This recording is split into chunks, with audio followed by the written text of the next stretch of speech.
Welcome to the American Diversity Report podcasts, where we interviewed change makers and diverse innovators. I'm Deborah Levine, your host and editor of the American Diversity Report.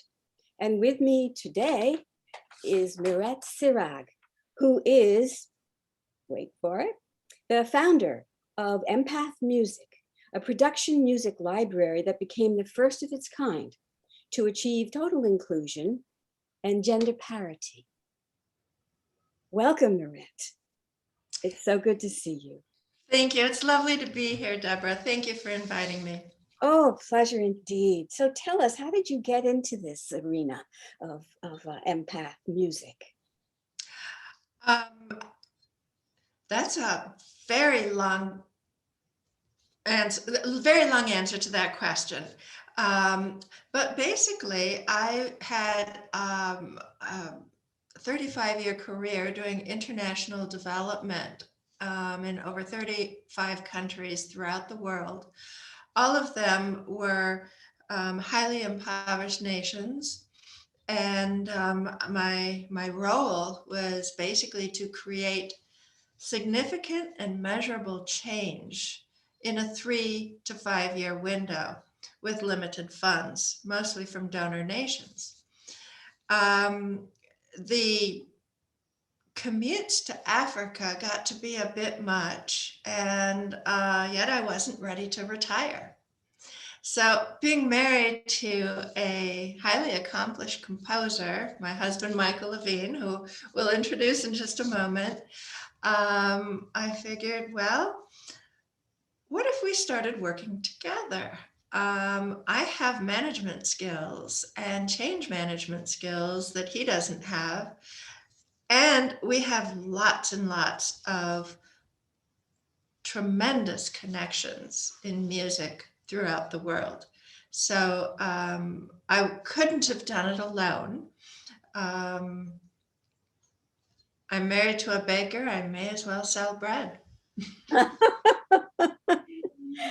Well, Michael, I think that's your cue. Well, I have had a similarly long career as a composer of music in the last 20 years, mostly for film and television. I've also produced a lot of records. And before that, I was known for writing music for advertising. And in fact, despite having written pieces that were performed at Carnegie Hall and at Lincoln Center, and having written musicals and operas and so forth, and hit shows on television, what people remember is the fact that I wrote the Kit Kat Gimme a Break jingles music. They do indeed remember that one. But we also remember you for all sorts of things. It's been an amazing career.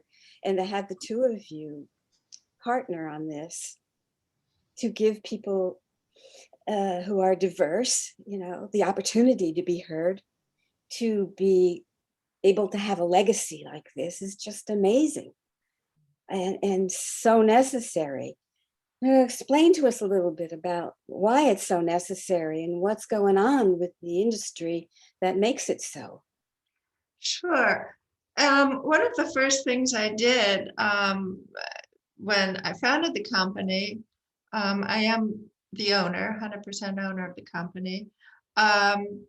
I started looking into facts and figures. One must do their research, and this is part of my training, and some sort of statistical and strategic analysis. And I was horrified that after our first 6 months, we had 18% women in our roster, women composers. I was absolutely horrified. And I brought this up at the many organizations, APM Music, who is a division of Sony Universal and our distributor here in North America, the Production Music Association, and many others. And they looked at me. Do you know that nobody has 18% women? And then I asked the composers group, because we do belong to a composers group, and raised the question at one of the meetings. And of course, I was the only woman in that group at the time. And they looked at each other a little embarrassed, as they should be. And maybe one woman in their roster. A lot of them had no women in their roster. And it became very clear early on that the industry average is probably less than 3% women among composers. And I dug a little deeper and looked at some of the finest music schools that were graduating these composers and looked at those statistics. And the admission rates for women is not too bad. It's around 38, 39%. But when it came to actually exercising their career choice, they were somehow left out. And I said, you know what? Not in my library. Not in my catalog. So I set an intention. And with that intention and with the assistance of APM Music and some of the other libraries, to their credit, with their assistance and in one case, several donations, we were able to publicize this fact and start a bit of a movement.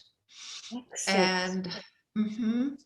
And I formed the Committee for Diversity, Inclusion, and Equality with the Production Music Association. And so within 6 months, I had achieved gender parity. Currently, we have over 150 composers in our roster. These are released music tracks that are distributed worldwide. And almost 90 of those 150 are women. Ah, wonderful. Sorry. And I was also proudly, we have composers from all 6 continents. Ah. We do not have any yet from Antarctica, but I'm working on it. Everybody needs music in their life. So, including penguins.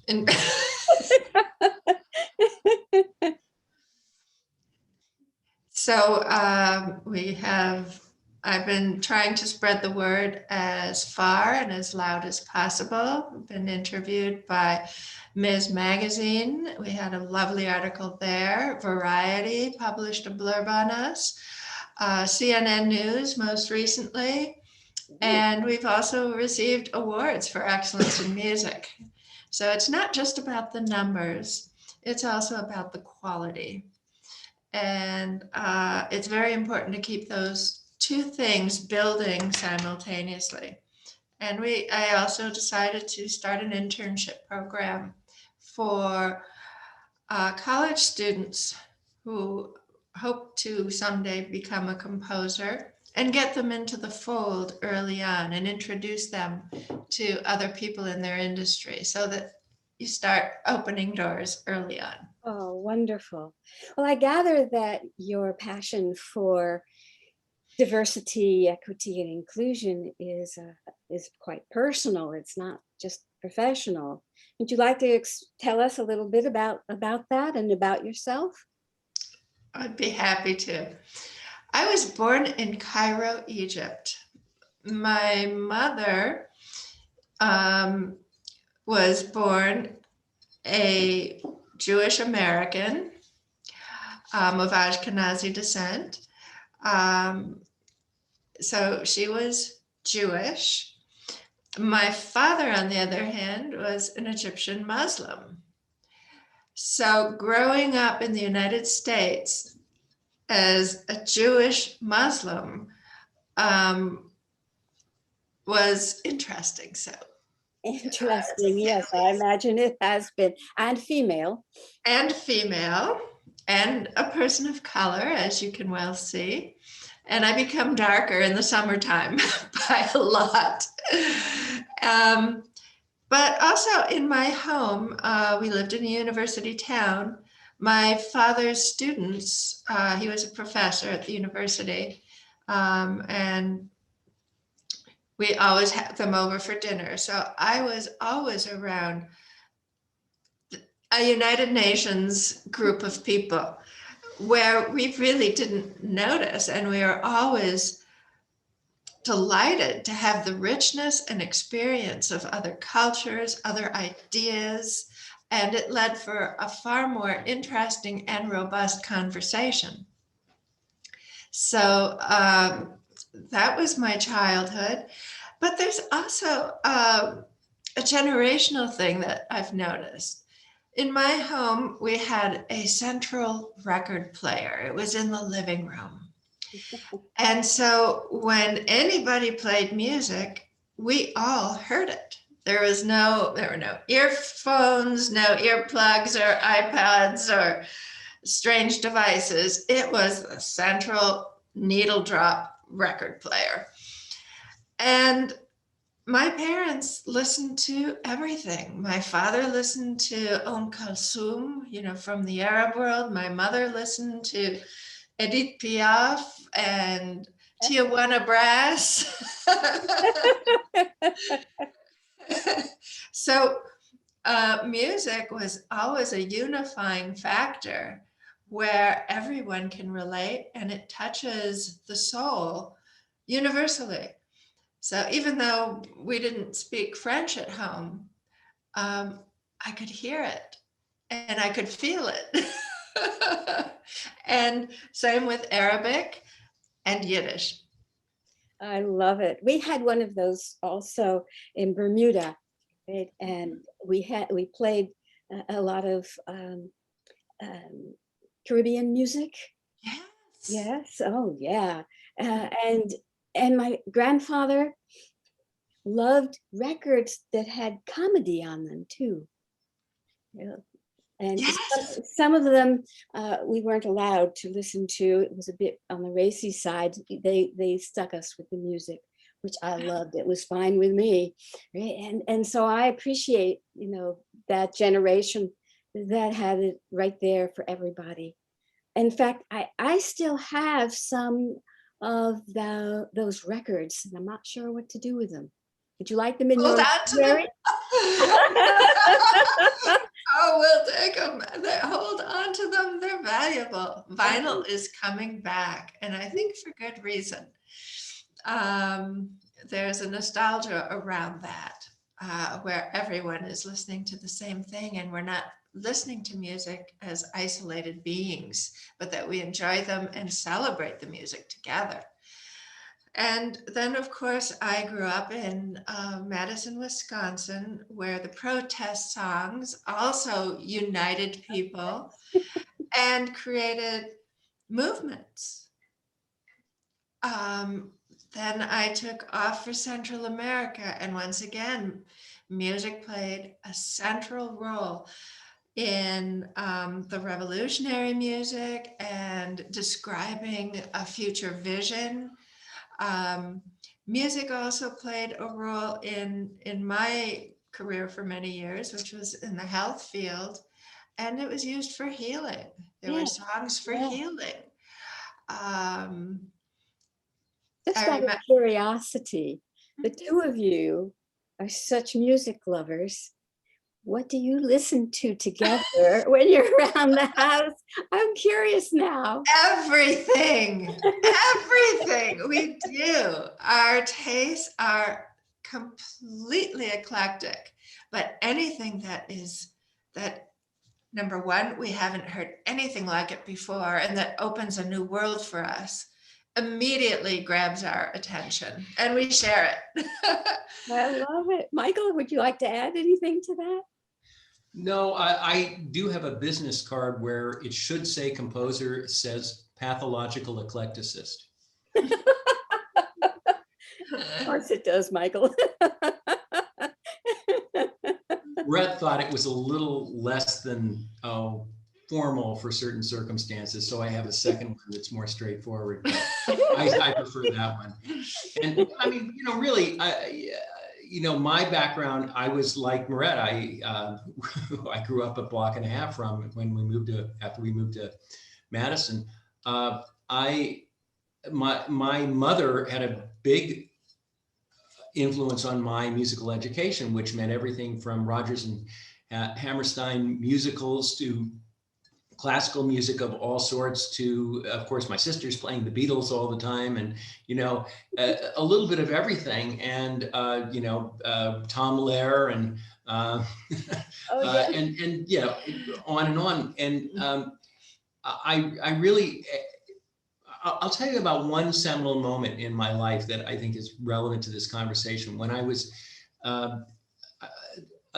I had become a session musician in New York in the 1980s, and for reasons that are too complicated to explain, started getting called to work a lot on hip hop records.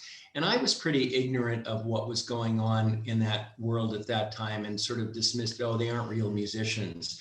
And I remember doing a session with Grandmaster Flash where I saw him scratching. It's where you to have a vinyl in it. And I went, the vinyl, and you do the turntable thing. I went, this guy is a virtuoso. I mean, it was, and that was a seminal moment, because what it made me realize was that my suppositions, my assumptions were ignorant, and that in almost every case, when there's music that for whatever reason may initially not very much engage me, if it engages other people, there's usually something to it, and I just haven't found it yet. And some of those things I'm still working on, but honestly, it has left me open to a lot of things I wouldn't otherwise be excited about. Wonderful. Well, it seems like making this library means that you can pull it all together so people have access to it, and not just for now, but way beyond the present. And yet you mentioned that you run into some obstacles in doing this too. Oh, sure. Seems like a no-brainer, but well, first of all, my learning curve, it had to be really quick, because to have this kind of responsibility and the owner, I'm assuming all of the risk involved. So the first obstacle was self-imposed, which is learn this, learn it well, learn it quick, and admit what you don't know right off the bat, and find someone who knows a lot about it.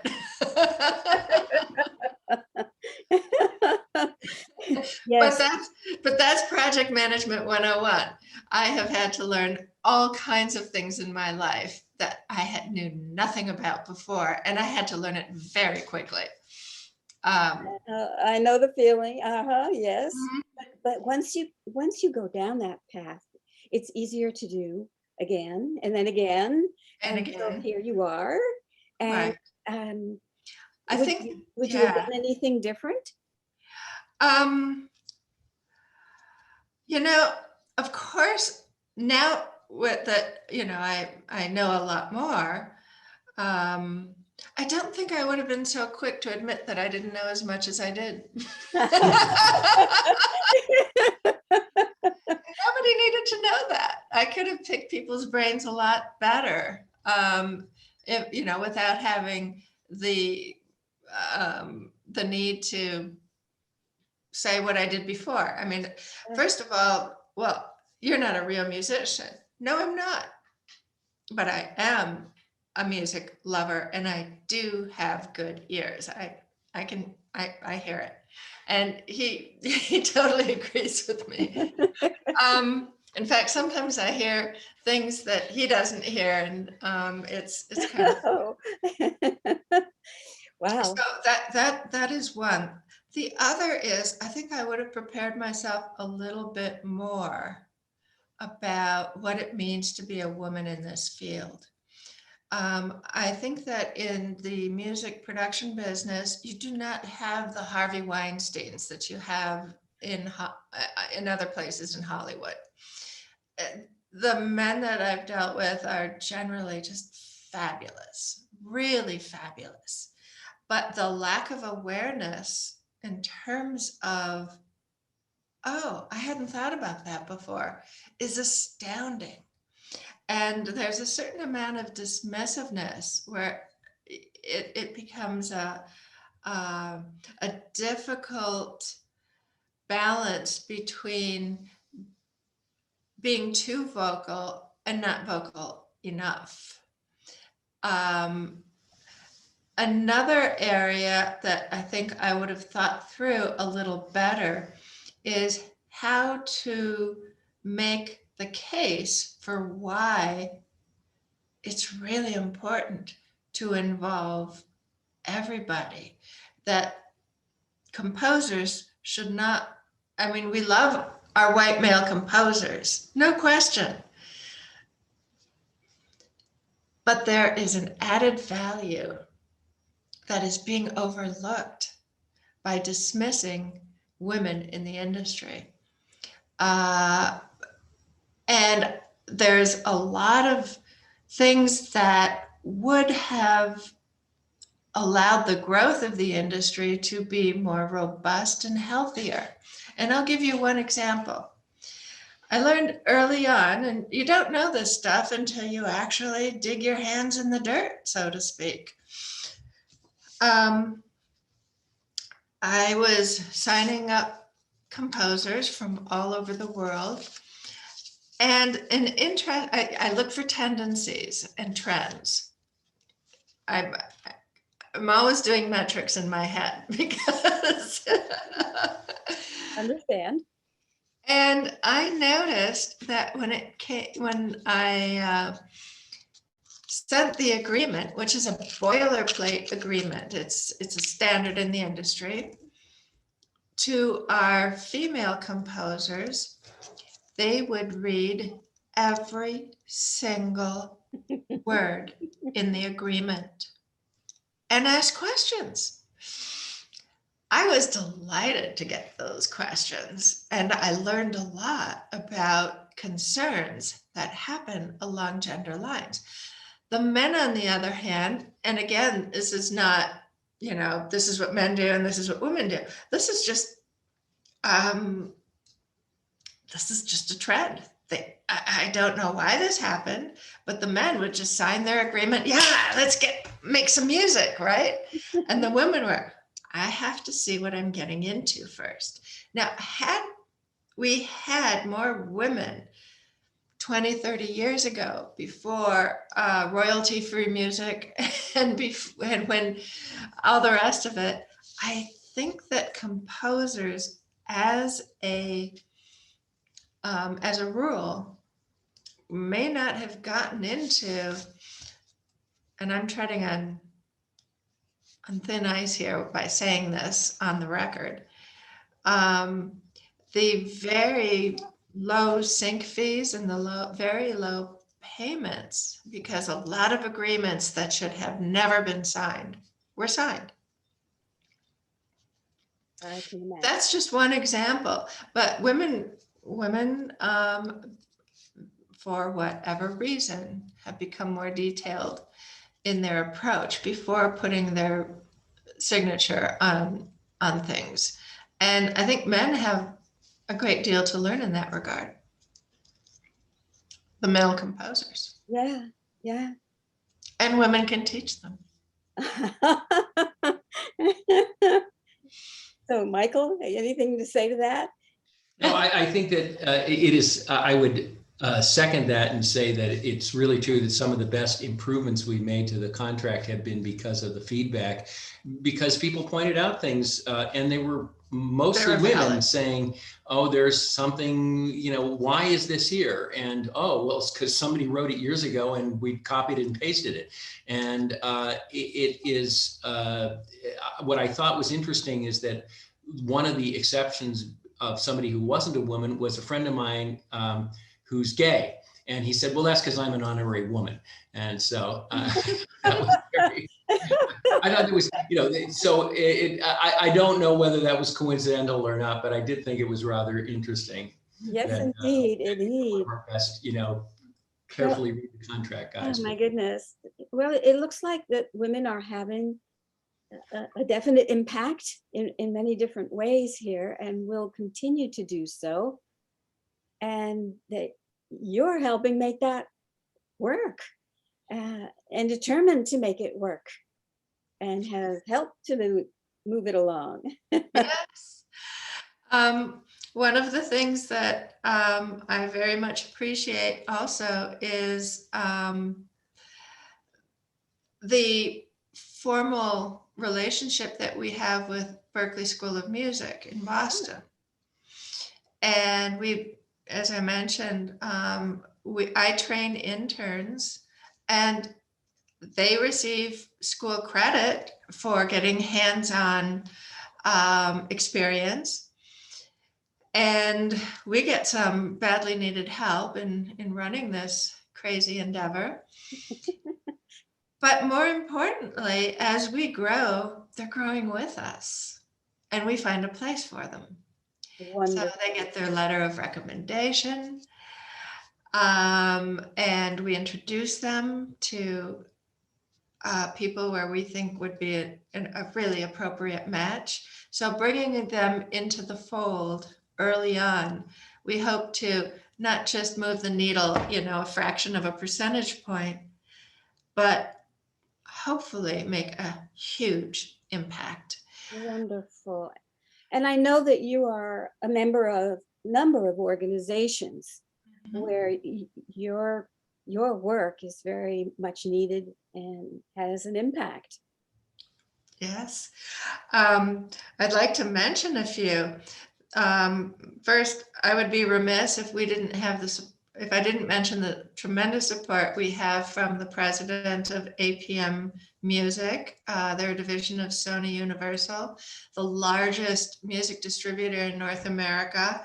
And he actually has supported me on this from day one. So I do want to give a shout out to Adam Taylor. Yes.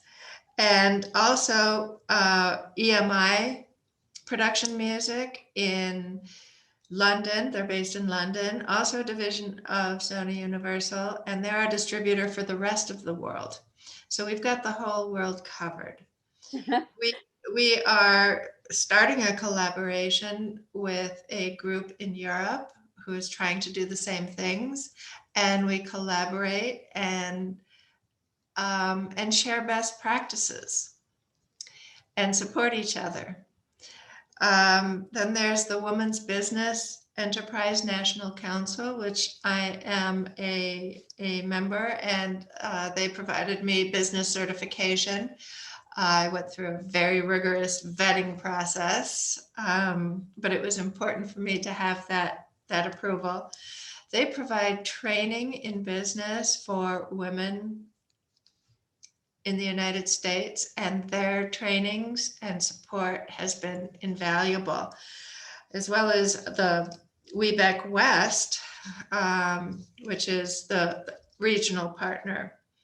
The Production Music Association is very much involved and very happy to support us. So little by little, we're bringing awareness to the issue.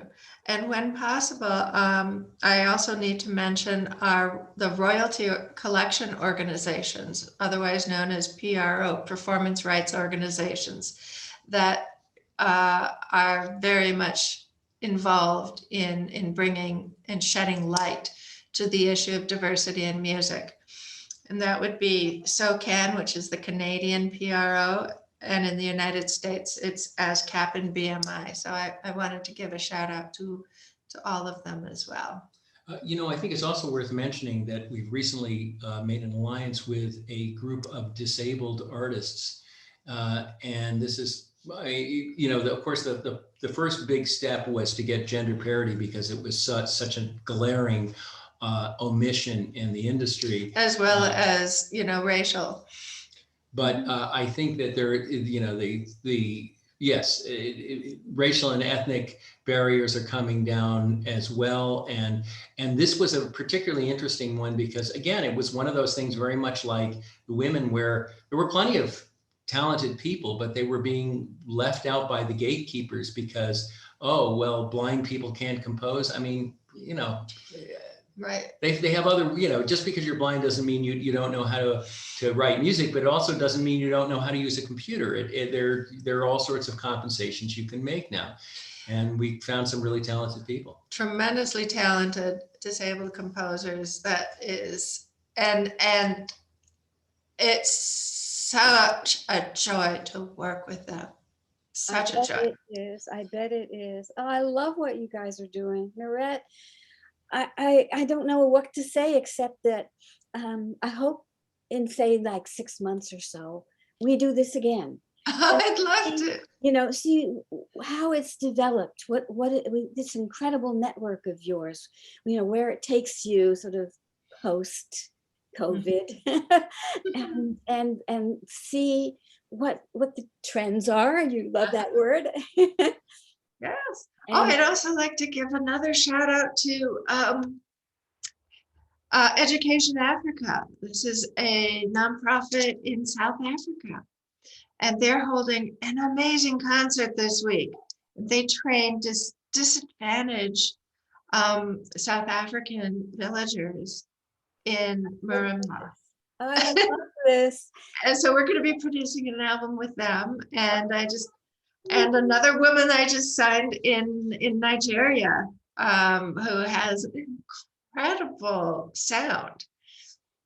Corey. Mm-hmm. I love it. I wish that I was a composer now. My goodness. Me too. Oh, but what you're doing is just priceless. And I'm so glad that you were able to take the time to talk with us, both of you, about this work for our audience. I know they'll be fascinated. Is there anything you'd like to add? And of course, tell people where they can, follow up with you. Oh, absolutely. You can email me directly or check out our website, which is www.tracks.com. Okay, wonderful. Well, we will put that into our page for you on the American Diversity Report. We'll have the link available really soon to share and to give people this wonderful, wonderful conversation about what you're doing and plan on doing for the future, because who knows what in sort of aspirational composers are out there waiting for your help. Wonderful. We're also on all of the social media sites. Quite easy to reach me on LinkedIn, Good. Facebook, Twitter, Instagram, YouTube, you name it. I love Yeah, it. that's the good thing about having the name Mirette Seireg as opposed to Michael Levine. Well, it is kind of one of a kind, yes. There you go. Oh my. Well, this has been just wonderful. Such a pleasure. Thank you for having me. Inspiring indeed. So And thank you for all of your work. Thank you. We all have our passions to be inclusive, to go around the world and make a difference, be change makers, and have some fun in the process. That's right. Yeah, and make a little music together. So thank you so much, both of you, for this wonderful session. Thank you, audience, for joining us, and we will be back. Take care. Thank you, Deborah.